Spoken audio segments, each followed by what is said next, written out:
डाला भरी लेली गौरी अछता चंदनमा से चली भेली है।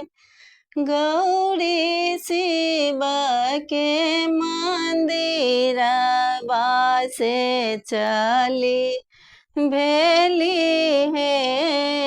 गौरी शिव के मंदिरवा पूजा पाठ काए गौरी लौटली आंगनमा।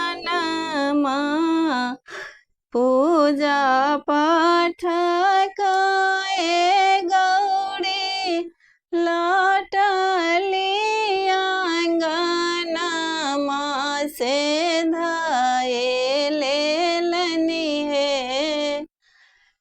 शिव गौरी के आंचलवा से धाये लेलनी है। शिव गौरी के आंचलवा छोरू छोरू आहे शिव हमारा आंचलवा।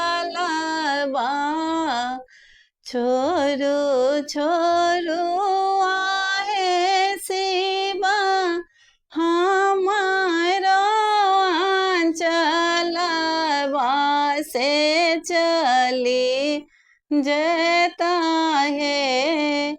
मोर संग के सहेलिया से चली जता है। मोर संग के सहेलिया हमें को ना छोड़ू गौरी आहाँ के आंचलवा। हमें को ना छोड़ू गौरी आहाँ के आंचलवा से रगरी दिया है। गौरी भांगी आधा थोड़वा से पीसी दिया है। गौरी भांगी आधा